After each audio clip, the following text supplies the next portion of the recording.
ஒரே ஒரு கல்யாணம் மேடம். இப்போ நம்ம கோர்வர்களுடைய ப்ளஸ் பண்ணோம்னா டெஸ்ட் பேசலாம். டெஸ்ட் வச்சு நம்ம வந்து இந்த பிரச்சனை வந்து இந்த ஆகணும் அப்படி அப்படின்னு சொல்ல முடியாது. ஒரு வெளி பிரச்சனை வந்து என்ன டெஸ்ட் கிடைக்கும்? இல்லை நம்ம கோர்வர்களுடைய ப்ளஸ் பாயிண்ட் டெஸ்ட் தான். டிஃப்ரெண்ட் டெஸ்ட் வச்சு அவங்களுக்கு டிஃப்ரெண்ட் ஆர்கன் வந்து வீக்காக இருக்குன்னு சொல்ல முடியாது. டிஃப்ரெண்ட் ஆர்கன் வீக்காக இருக்குன்னு சொல்ல முடியாது. ஒரு ஹார்ட் வீக்காக இருக்குது, லங்ஸ் வீக்காக நம்மளால சொல்ல முடியாது. இப்போ ஒரு ஹெல்த் பிரச்சனை இருந்தால் என்ன டெஸ்ட் இருக்கும்?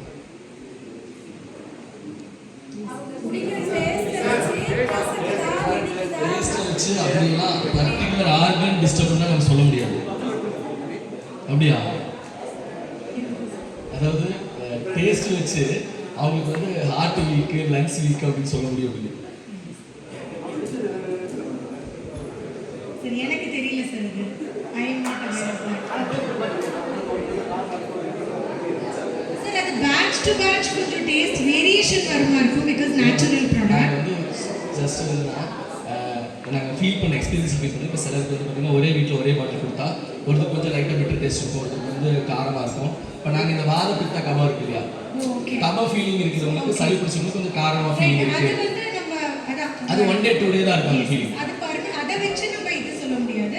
பட் கஃபா பித்தா வாத்தான்னு நம்ம பார்த்தோம்னா அதுக்கு ஏற்ற மாதிரி புளிப்பு வந்து கசக்கும் பித்தம் இருந்ததுன்னா. ஸோ அந்த மாதிரி வேரி ஆகுமே தவிர அதை வச்சு நம்ம அதை வச்சு இது மூணுல எந்த உடம்பு அப்படிங்கிற ஒரு கான்செப்ட் தான். பட் ஆர்கன்லாம் டயக்னோஸ் பண்ணுறது அப்படியா? எங்க சயின்டிஸ்ட் ரம்யா மேம்க்கு மேல ஒரு சயின்டிஸ்ட்